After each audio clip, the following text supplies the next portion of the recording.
Come here, lad.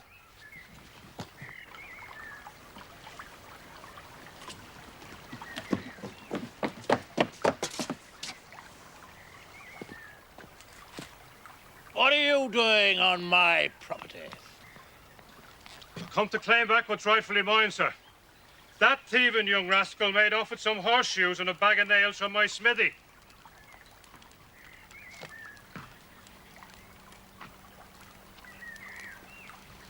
Where is your proof? The proof is I'll find him there.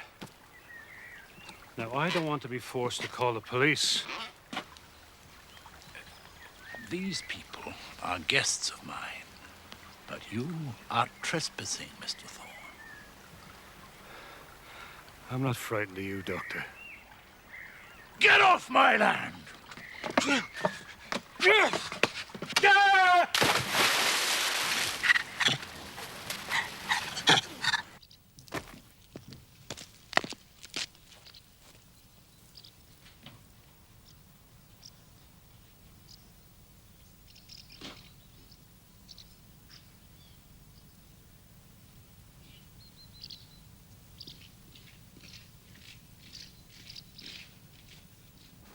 Please come back soon.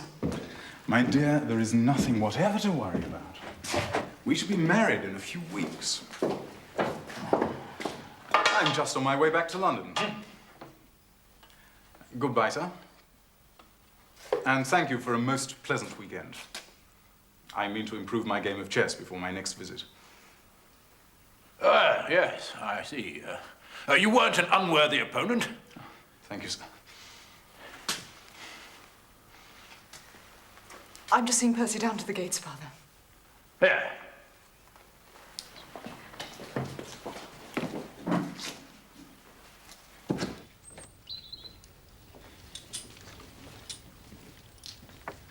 Drive on and wait for me by the gate, would you? Walk on.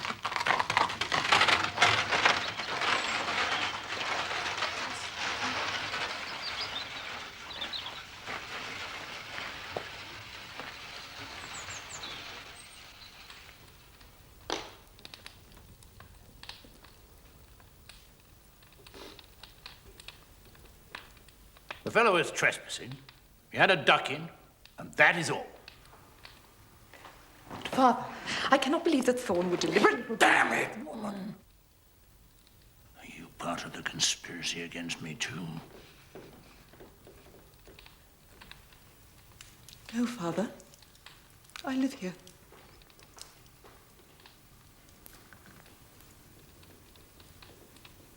But not for much longer, eh? Once you marry that fellow Armitage.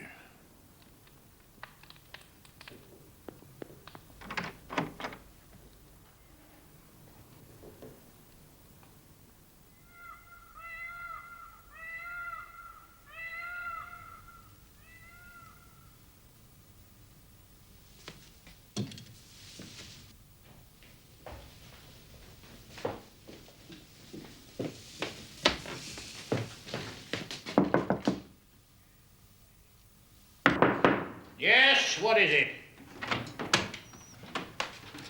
Father, what has happened to my room? The builder's found a fault in the structure. Better sleep in your sister's room till they've finished working on it. Julia's room. I can't sleep in there. And why not, pray? I can't. What is the matter? It's a perfectly good room. I've instructed the housekeeper to prepare it for you. Now run along your baggage. And good night.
Hello there, young beauty.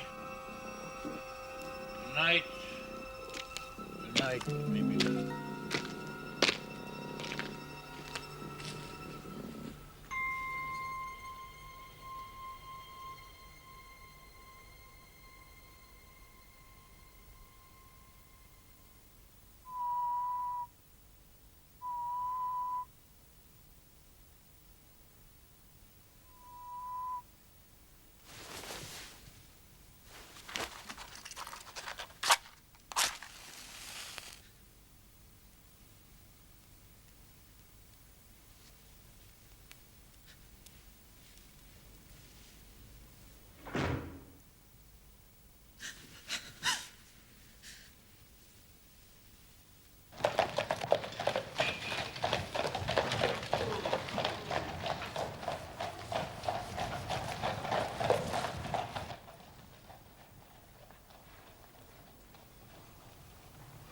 I'm very sorry, Watson. But it seems to be the common lot this morning. What? Mrs. Hudson has been roused. She retorted on me and I on you. But it's only 7:15. What is it, a fire? No. A client. This will take a moment to draw, sir. But only a moment. Mrs. Hudson is a mistress of the art of firelighting. This is my intimate friend and associate, Dr. Watson, before whom you may speak as freely as before myself. How do you do? Mrs. Hudson, do you think you could bring this young lady a hot cup of coffee? For I observe you are shivering. It is not cold which makes me shiver. What then? It is fear, Mr. Holmes. It is terror. No, you must not fear. We shall set matters right, have no doubt. You have come by train, I see, this morning. You know me, then? No, but I observe the second half of a return ticket in the palm of your left glove. You started early, but you had a drive in a dog cart along heavy roads before you reached the station. But there's no mystery, my dear lady. The left arm of your jacket is spattered with mud in no less than 7 places. The marks are fresh. There is no vehicle, save a dog cart, which throws up mud in that particular way. And then only when you sit on the left-hand side of the driver. You are perfectly correct. Sir, I can stand the strain no longer. I shall go mad if it continues. I have heard of you from Mrs. Farintosh, whom you helped in the hour of her sore need. Farintosh.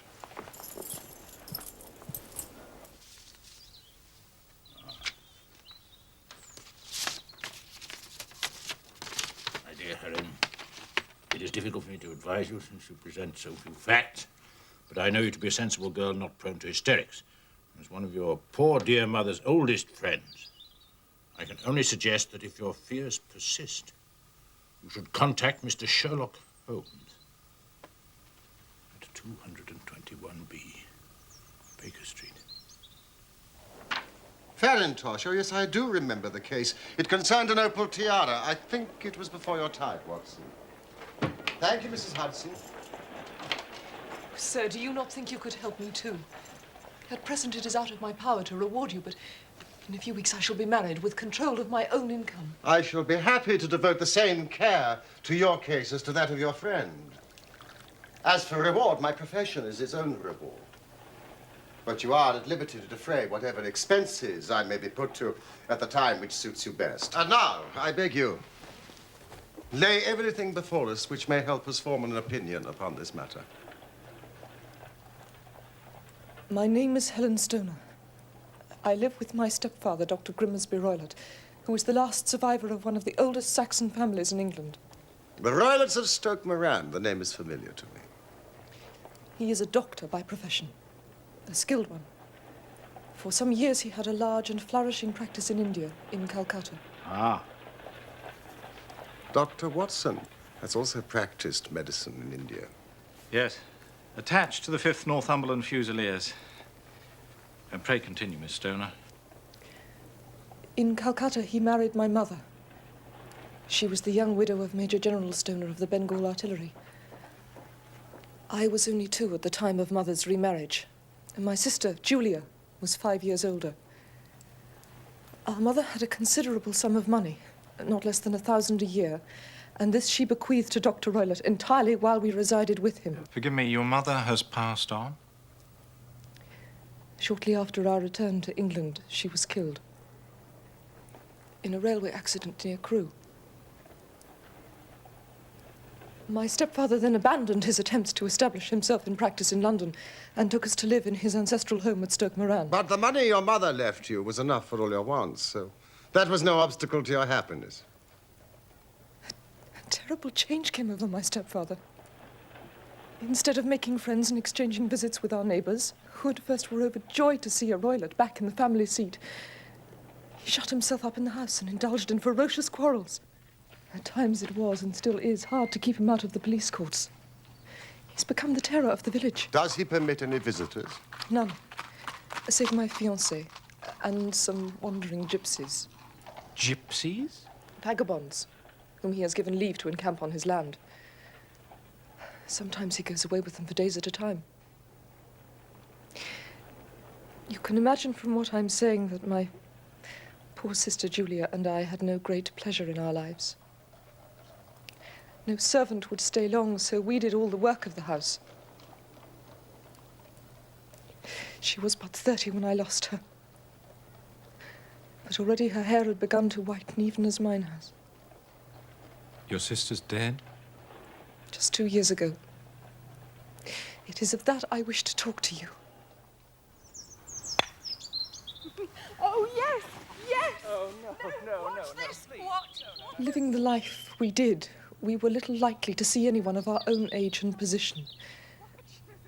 But we were occasionally allowed short visits. 2 years ago, Julia met a half-pay major of Marines to whom she became engaged. Your stepfather approved of the match? He raised no objection at all.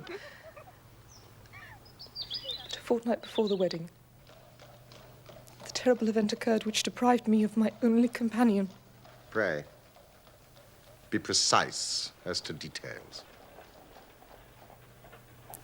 It is easy. Every event of that night is seared into my memory. It was late, about 11. Julia had come into my room.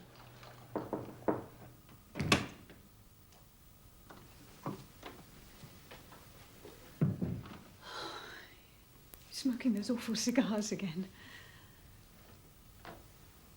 Perhaps you should have this room until the wedding.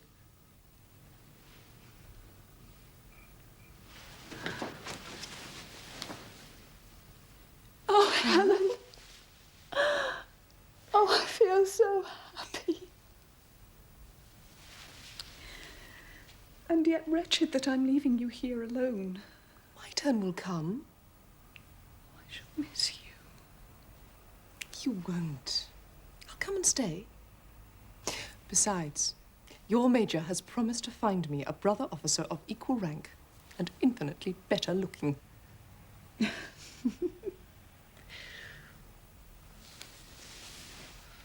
darling, what is the matter? Helen, have you ever heard anyone whistle in the dead of night? I suppose you couldn't possibly whistle yourself in your sleep. Certainly not. Why? The last few nights, always about 3 in the morning, I've been woken by a low, clear whistle. I can't tell where it's coming from. I thought you might have heard it. I sleep more heavily than you. It was probably those wretched gypsies. Well, never mind.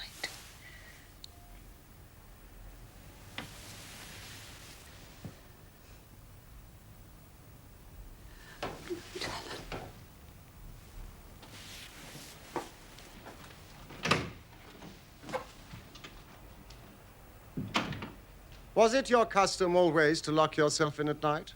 Always. My stepfather has a passion for Indian animals. A leopard and a baboon wander freely over the grounds. Julia and I had no feelings of security unless our doors and windows were locked. I couldn't sleep. I had a vague feeling of misfortune.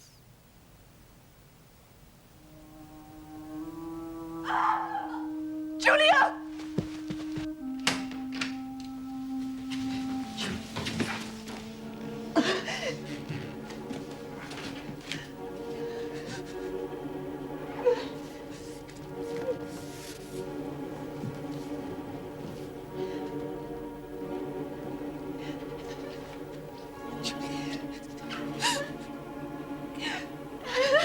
Please help me.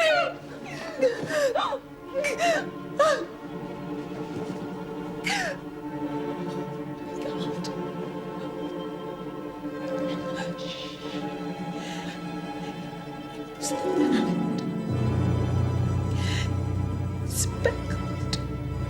Band. I can't bother. No, no, please, Julia. Please. Go into your room, child. I'll deal with this.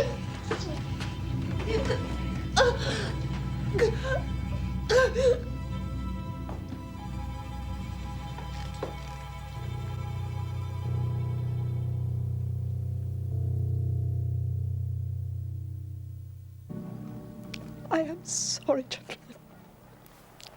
My sister and I were very close. Yes, indeed. What an awful experience.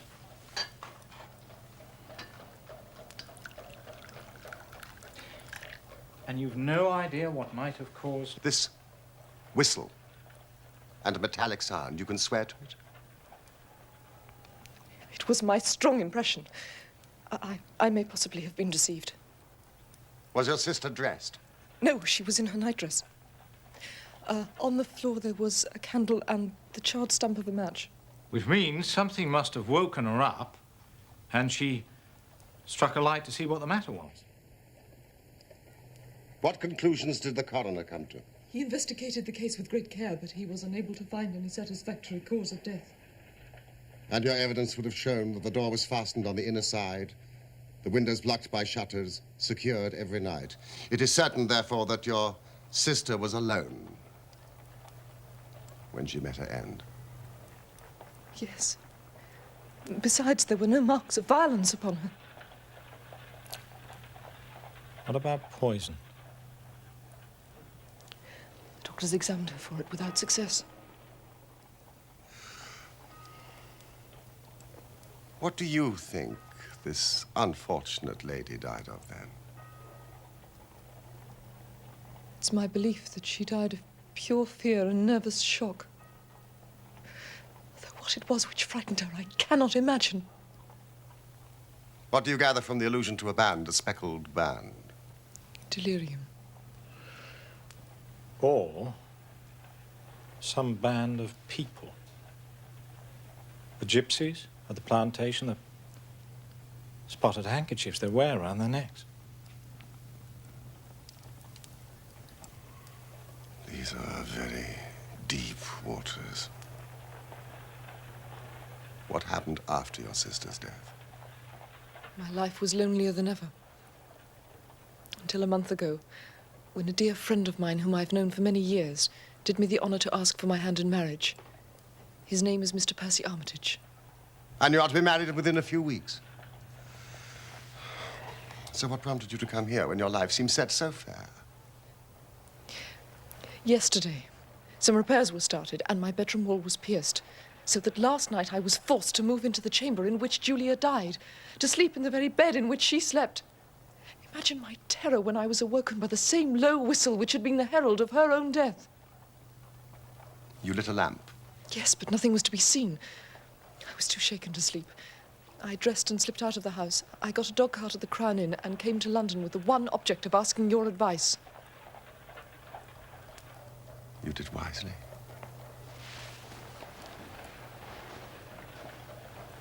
But have you told me all?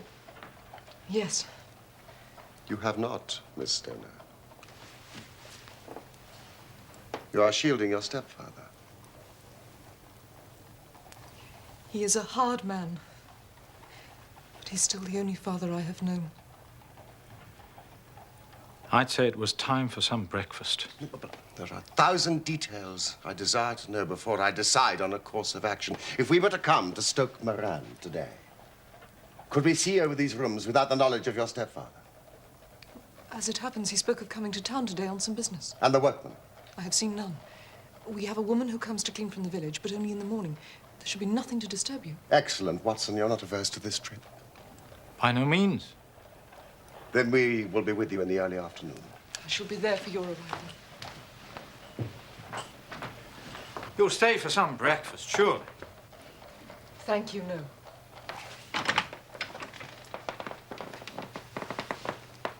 My heart is lightened already.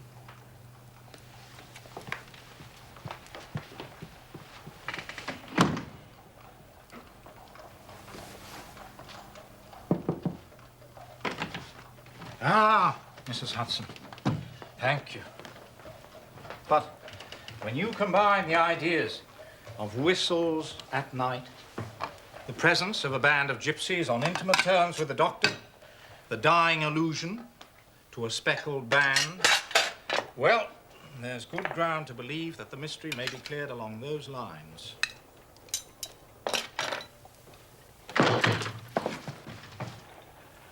Which one of you is Holmes? My name, sir. But you have the advantage of me. I'm Dr. Grimsby Roylott of Stoke Moran.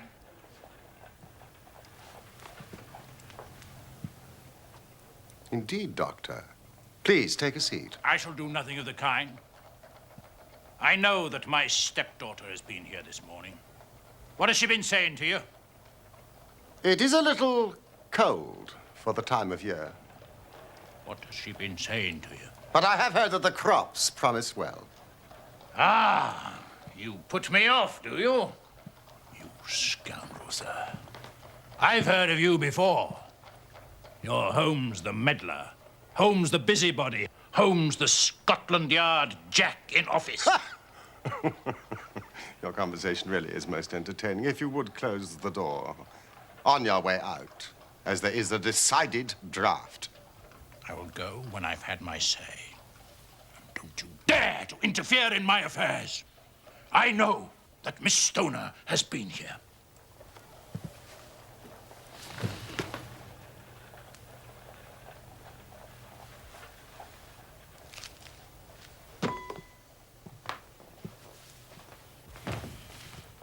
I am a dangerous man to fall foul of.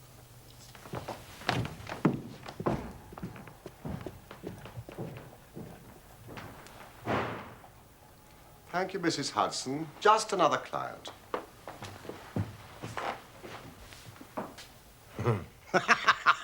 What a very amiable person. I may not be quite so bulky, but...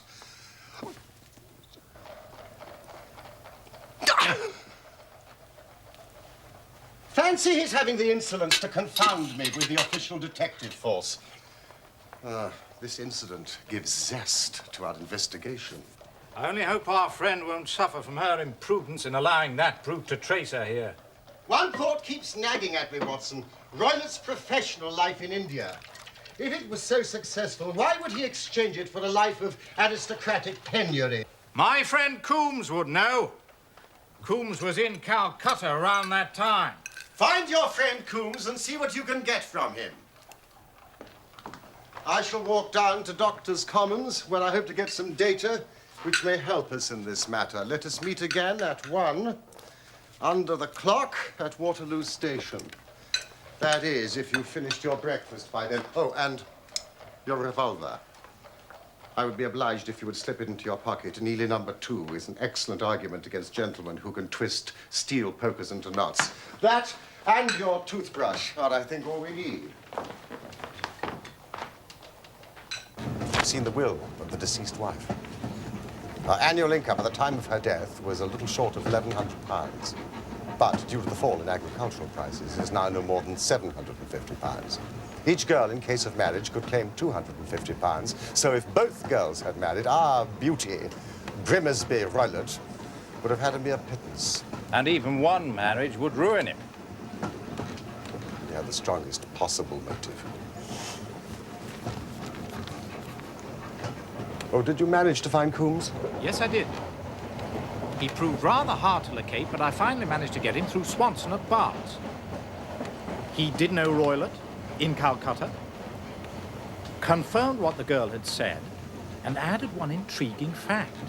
Now, it seems that a series of robberies had been perpetrated in his house, and suspicion fell on his native butler. Roylott promptly seized the man and, in a fit of anger, beat the poor fella to death. Narrowly escaped a capital sentence, but suffered a long term of imprisonment and returned to this country a morose and disappointed man. Ah, Watson.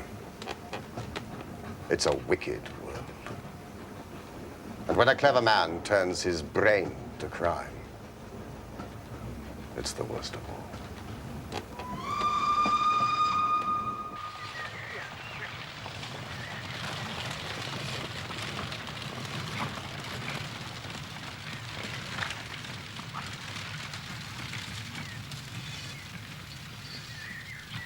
On holiday, are you, gentlemen? No, we're architects. Taking a look at some of the local houses. Ah, that's why I wanted Stoke Moran. I didn't think it was for social reasons. You'll be doing business with Dr. Roylott, then? Yes, I believe that was the name. If you don't mind a word of warning, you want to take care with him, sir. There are some round these parts say he's not right in the head. Really? Only yesterday, Mr. Thorne, the blacksmith, had a most nasty experience with the doctor because of those thieving gypsies who were camped in the grounds. Oh, yes, we've heard about the gypsies and the leopard. The story goes the doctor threw Mr. Thorne in the stream in a fit of uncontrollable temper. And old Thorne, he's not a small man. Good Lord. Is he bringing a charge of assault? He were going to, but Miss Stoner, the doctor's young stepdaughter, paid him some of her own money to keep it quiet. Well, that's what I heard. Well, I never. Do you hear that, Holmes? The more I see and hear of that young lady, the more my admiration increases. Young woman of commendable spirit. You can pull up here, driver. Who do you mean, dear fellow? For Miss Stoner, of course. Most admirable. Ah, Miss Stoner. The girl we went yesterday.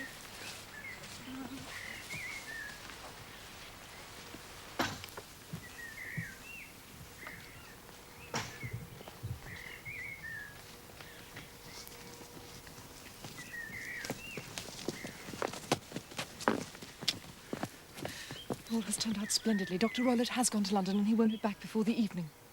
But we have already had the pleasure of Dr. Roylott's acquaintance. Good heavens, he followed me. Yes, he turned up just after you left, but Holmes sent him off with a flea in his ear. He's so cunning, I never know when I'm safe from him. Well, then he must guard himself.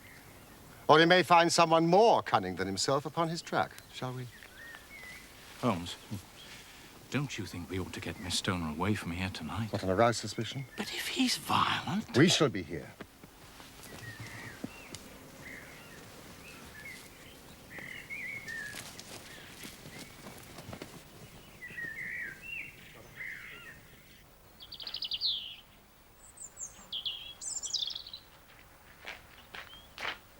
So, this is Dr. Roylott's room. This formerly your sister's. And this your room? Yes, but I'm now sleeping in this one. Ah, pending the alterations. Miss Stoner, may I ask something? That's unusual, isn't it? Bedrooms on the ground floor? The bedrooms were moved downstairs when so much of the house fell into decay. Oh, yes, of course. How sad. There seems little need for repairs to this end of the house. There are none. I believe it was an excuse to move me from my room. Ah, that is suggestive. Now, Miss Stoner, would you be so kind as to go into the room in which you are now sleeping and bolt the shutters.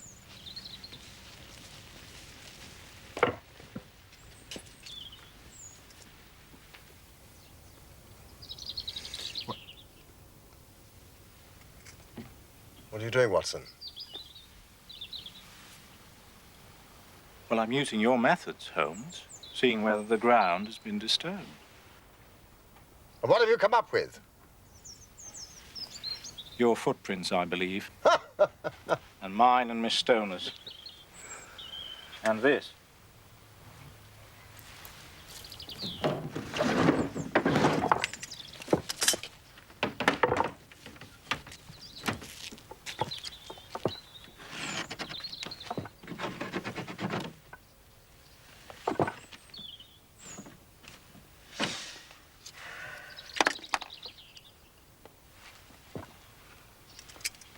No one could pass these if they were bolted.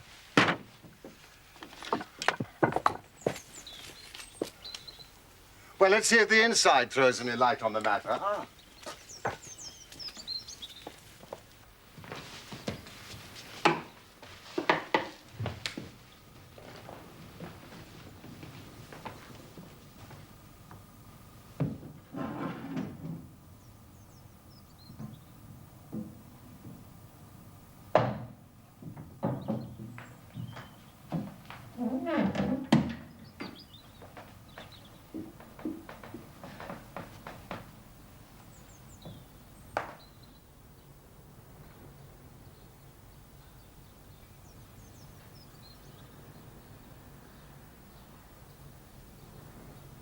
Where does that bell communicate with? It goes to the housekeeper's room. It looks newer than the other things. Yes, it was only put there a couple of years ago. Ah, your sister asked for it. I never heard of her using it. We used to get what we wanted for ourselves. Indeed. You will excuse me while I satisfy myself as to this floor.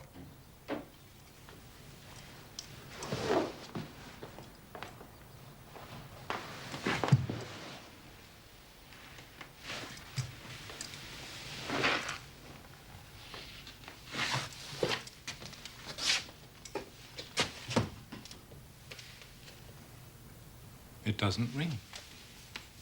It's very strange.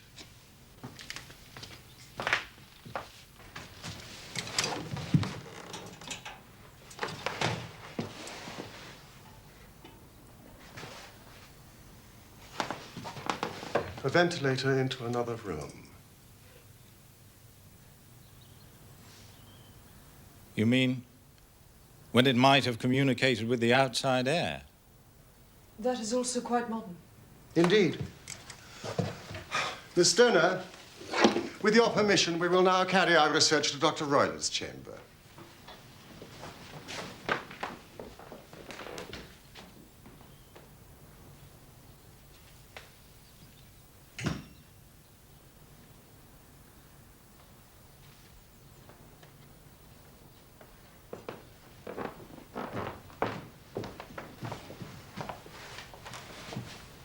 What's in here? My stepfather's business papers. Ah, you've seen inside it, then? Only once. Some years ago. I remember it was full of papers. Is there a cat in there? No. What a strange idea. Well, look at this. No, we don't keep a cat. Ah, well. A leopard is a large cat, after all. Yes, but a saucer of milk wouldn't go far in satisfying a leopard. Leopard is kept on a leash, is it? This sort of leash, Watson? What do you make of it? Well, it's a common enough dog leash, but I don't know why it should be tied. We have no dog. Thank you, Miss Stoner. I have seen enough.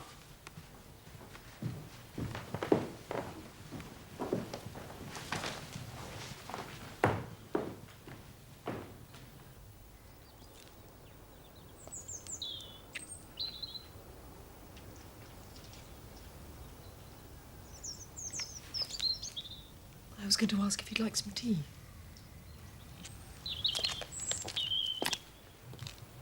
Miss Stoner, It is very essential that you absolutely follow my advice in every respect. Your life may depend on it. I assure you that I'm in your hands.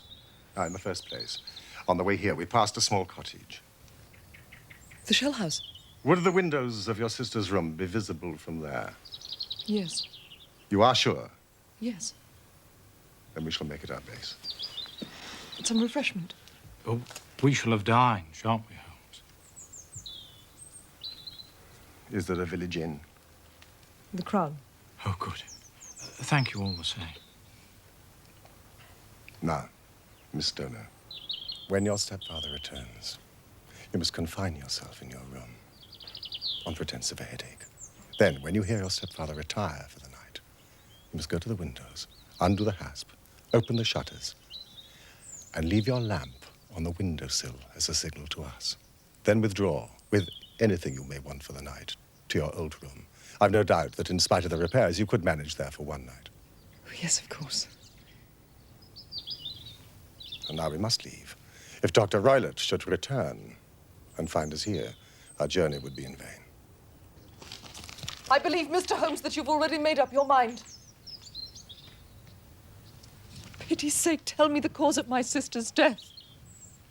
Be brave. If you do as I have told you, rest assured we shall soon drive away the dangers that threaten you.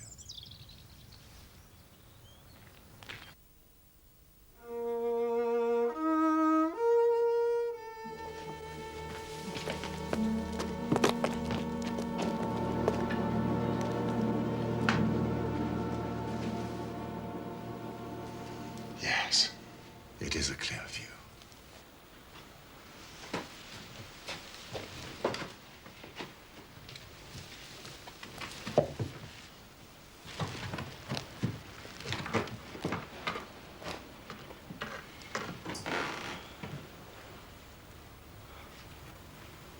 You expecting this to take all night, Holmes? It's possible. Anything is possible.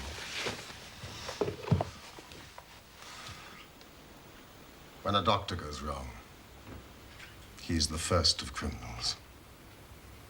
He has nerve. He has knowledge. Palmer and Pritchard were among the heads of their profession. This man strikes even deeper. I really have some scruples taking you tonight. There's a distinct element of danger.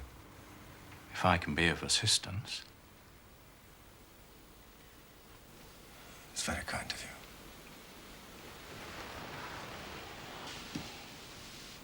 you.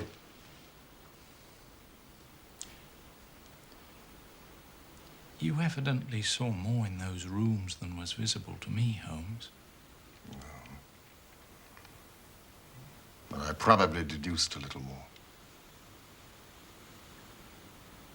Do you remember Miss Stoner said that her sister could smell Dr. Roylott's cigar? Well? The ventilator. A ventilator made, a cord hung, and a woman who lies in the bed dies. I can't see any connection. Did you notice anything peculiar about the bed? It was clamped to the floor. Could not be moved. Had to remain in the same relative position to the ventilator and the rope, for so we may call it, since it was clearly never made for a bell pull.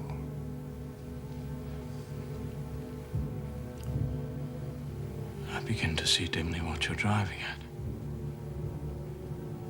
We're only just in time to prevent some subtle and horrible crime.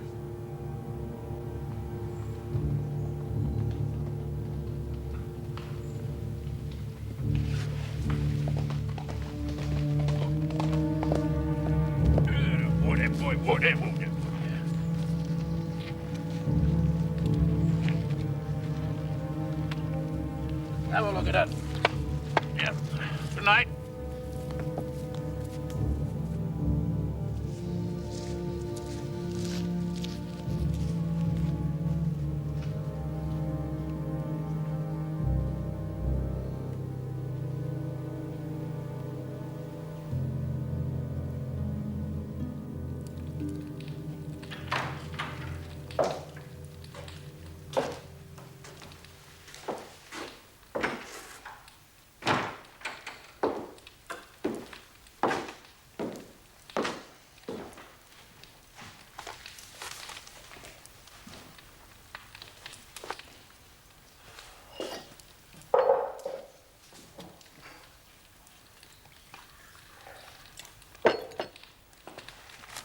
Did you have a good day?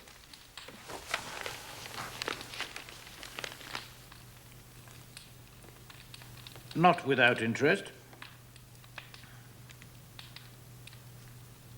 Where did you get to this morning? I decided to go to town too. I had some shopping to do for the wedding. You knew I was going up. We might have traveled together. I left early. Yes, I know you did. So that I should be back by lunchtime. I had some things to do here this afternoon. My trip was a whim.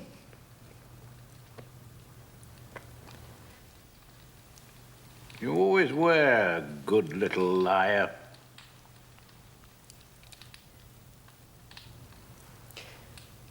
Will you excuse me? I have a terrible headache.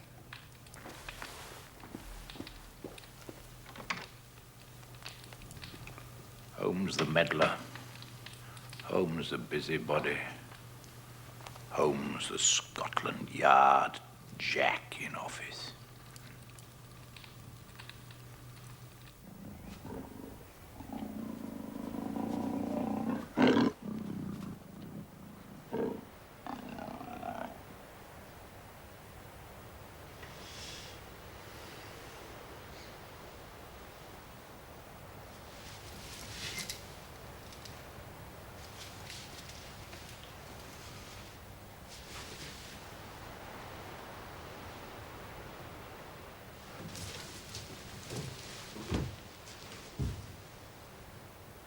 The signal.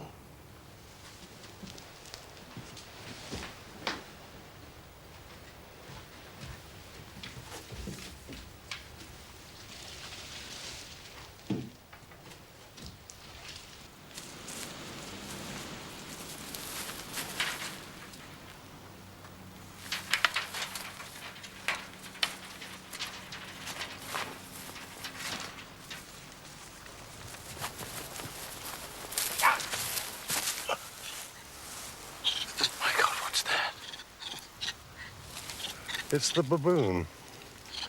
This is a nice household.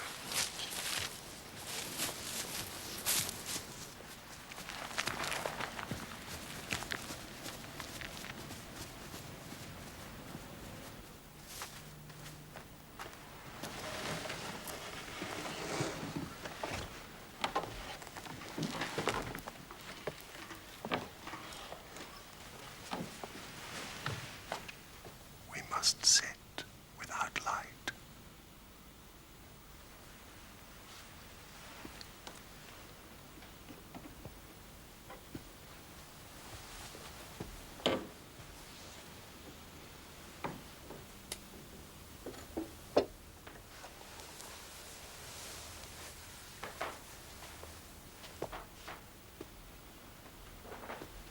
Do not fall asleep.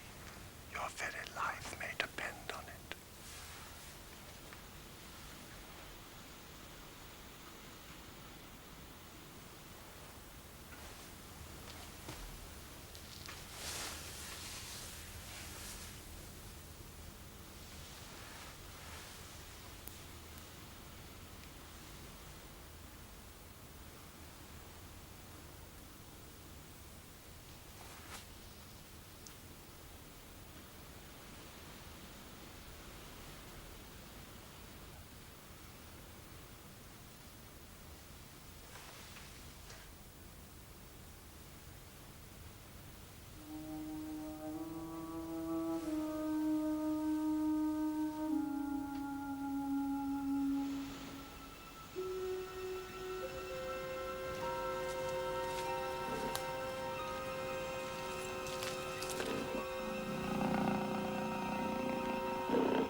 You see it, Watson? You see it?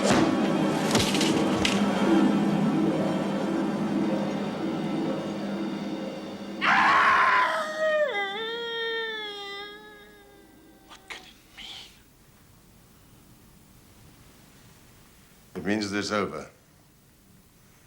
And perhaps for the best. Come, Watson. Bring your pistol.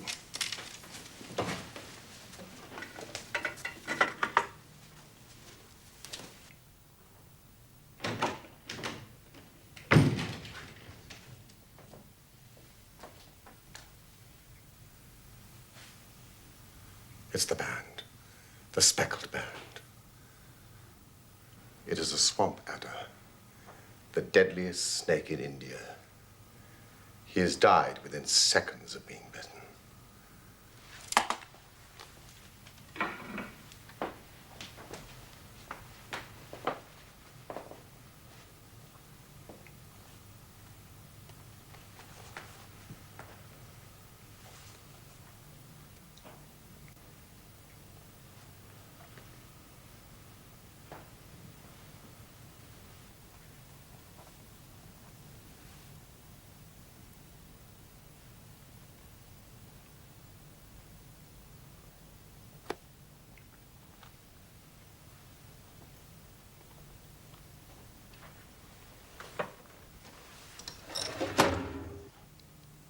Violence does, in truth, recoil upon the violent.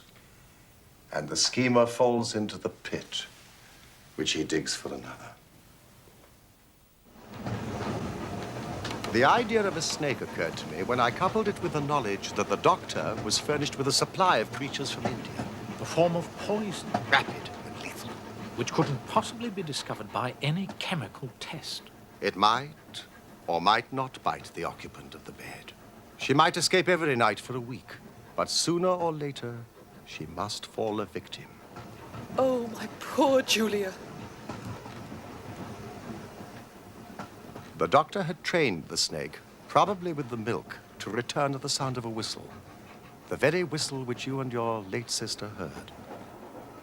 My inspection of the chair in Dr. Roylett's room had shown that he had been in the habit of standing upon it to reach the ventilator.